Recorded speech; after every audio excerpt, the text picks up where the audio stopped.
दुनिया के सबसे लंबे चाकू के साथ चाकू चौराहे के आज उद्घाटन के अवसर पर उपस्थित माननीय सांसद जी, माननीय विधायक जी, जिलाधिकारी रामपुर, सीडीओ रामपुर, एडीएम और सचिव एडीएम रामपुर और साथ ही में सचिव रामपुर विकास प्राधिकरण, हमारे सभी यहाँ उपस्थित अधिकारीगण,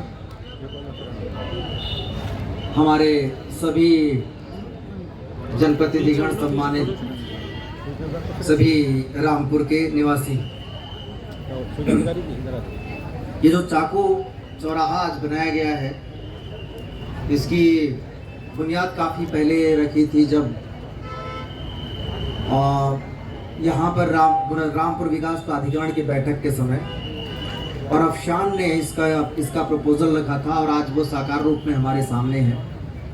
मैं इसके लिए अफशान को भी और जिलाधिकारी रामपुर को खास तौर पर कि उन्होंने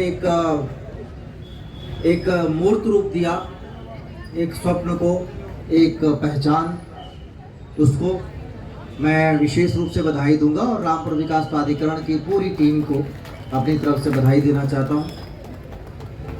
ये जो चाकू आपके सामने है, ये सिर्फ एक रामपुर की पहचान के तौर पर कि इसलिए कि फिल्मों में इसका नाम लिया गया कि रामपुरी चाकू है, सिर्फ ये नहीं है। ये पहचान एक शिल्प का है, ये पहचान आजीविका का भी है। ये हम सबको ये भी याद दिलाने के लिए है। बात सिर्फ इतनी नहीं है कि हम चौराहे ठीक कर रहे हैं, बात सिर्फ इतनी नहीं है कि हम शहर का सौंदर्यीकरण कर रहे हैं, बात ये भी है कि लोगों को हम कितनी आजीविका की व्यवस्था कर रहे हैं, रोजगार के कितने अवसर दे रहे हैं। ये चाकू उसकी बात भी करता है कि रोजगार के कितने अवसर आपके हाथ में हैं, कितने अवसरों को हम अपने हाथ से गंवा रहे हैं, कितने अवसरों को पकड़ रहे हैं। मुझे पता है कि रामपुरी चाकू के बारे में सैकड़ों बातें कही गई, आज भी कहीं न कहीं किसी कोने में आपको सुनने को मिल जाता होगा कि रामपुरी चाकू जो कि मतलब चाकू जो कि खतरनाक चीज है, उसको प्रमोट किया जा रहा है, जबकि चाकू सिर्फ एक नायाब शिल्प ही नहीं है। चाकू इस पहले रामपुर की आजीविका का स्रोत था, फैक्ट्रियां हुआ करती थी। क्या चाकू से केवल जान ही ली जाती है? फिर तो ब्लेड पे भी प्रतिबंध लग जाना चाहिए, फिर तो रस्सी पे भी प्रतिबंध लग जाना चाहिए, फिर तो साड़ियां नहीं बिकेंगी, लोग साड़ियों से आत्महत्या कर लेते हैं, फिर गमछे नहीं बिकेंगे, फिर पता नहीं क्या क्या चीज हमें रोकना पड़ेगा। किसी भी चीज के प्रयोग का तरीका, उसका उद्देश्य बड़ा होता है। चाकू तो वैसे भी हिंदुस्तान में है ना, अगर रामपुरी चाकू नहीं बन रहा है तो भी क्या चाकू मार्केट में नहीं मिल रहा है? चाइना चाकू बेच ही रहा है, इससे बड़े बड़े चाकू बेच रहा है। तो फिर चाइना के चाकू में और रामपुर के चाकू में एक सामान्य नजर से देखने पे अंतर क्या है? क्योंकि शिल्प यहां है, मशीन वहां है। जो हाथ गढ़ते हैं उसकी गढ़ाई यहां है, और बाकी सारी चीजों को छोड़ दीजिए कि उसकी मजबूती, उसका स्टाइल, जो कि दुनिया का सबसे पुराना स्टाइल है। रामपुरी चाकू का जो स्टाइल है वो दुनिया के सबसे पुराने स्टाइल्स में से एक है। वो चाइनीज कहाँ पाएगा? ये पूरी संस्कृति का हिस्सा है, कल्चर है। क्या सिर्फ इसलिए कि चाकू से जान ली जा सकती है हम चाकू को डिमोट कर देंगे? उससे आजीविका पाने वालों को हम अपनी पहचान को खत्म कर देंगे? तो फिर पहचान तो बहुत सारी चीजें खत्म की जा सकती है। और ये याद रखिए, पढ़ाई से पहले आजीविका है, रोजगार है। सारे लोग कहते हैं रोजगार होगा तो भी तो अपने बच्चों की फीस आप दे पाएंगे, नहीं तो मैं बढ़िया अगर आपको व्यवस्था कर दूं पढ़ने की, लेकिन आपके हाथ में पैसे ना हो कि आप अपने बच्चे की फीस दे पाएं, तो मुझे तो फीस चाहिए, आप फिर सरकारी स्कूल में आ जाइए, उसको भी बढ़िया कर रहे हैं। ऐसा नहीं है। इसलिए ये निशानी है इस बात की कि हमारा जो कामगार है, हमारा जो मजदूर है, हमारा जो शिल्पकार है, हमारा जो कलाकार है, वो इस चाकू में दिखता है, प्रतिबिंबित होता है।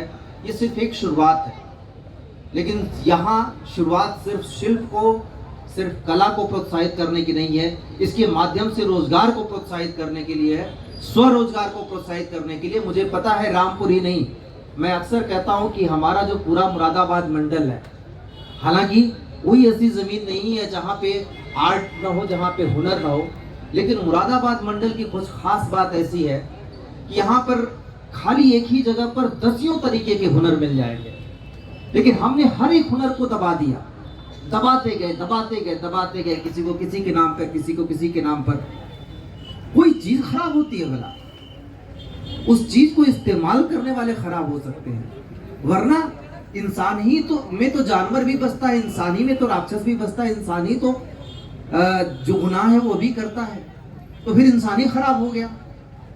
कोई चीज खराब नहीं होती, कोई एग्जिस्टेंस, ऊपर वाले ने कोई चीज ऐसी नहीं बनाई जो खराब हो, हमने उसका कैसे इस्तेमाल किया ये हमारे ऊपर डिपेंड करता है। और इसीलिए हमने ये तय किया और डीएम साहब ने इसमें काफी इंटरेस्ट लिया, लगातार इसमें प्रयास किया, एडीएम साहब ने, पूरी रामपुर विकास प्राधिकरण की टीम ने, और इसके आगे रास्ते और बनाए जा रहे हैं।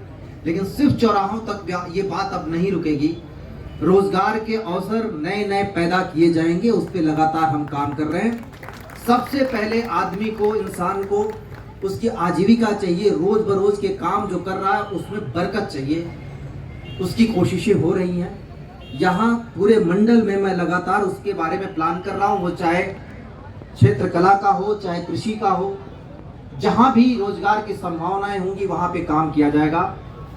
और उससे भी बड़ी चीज कि रामपुर का एक आईन है, एक अतीत है, वो अतीत भी आपको बहुत कुछ दे सकता है। इतिहास पर धूल फेंकने से इतिहास मिटा नहीं करता।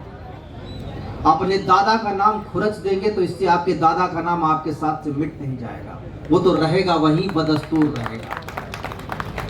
इससे बढ़िया है कि हम इतिहास को याद रखें, चाहे अच्छे के लिए, चाहे बुरे के लिए, चाहे जैसा भी है, वो हमारा अतीत है।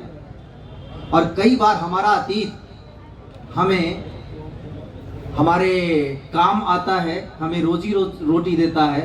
और रामपुर का अतीत जितना भी बचा है, जो भी अपने आप को बचा पाया खुरचने से, मिटने से, वो आज भी इतनी ताकत रखता है कि यहाँ पे हजारों लोगों को रोजगार दे सकता है। हम प्रयास उसका भी कर रहे हैं, लगातार इस पे कार्य चल रहा है और बहुत जल्द उसकी सूरत आपके सामने नजर आएगी।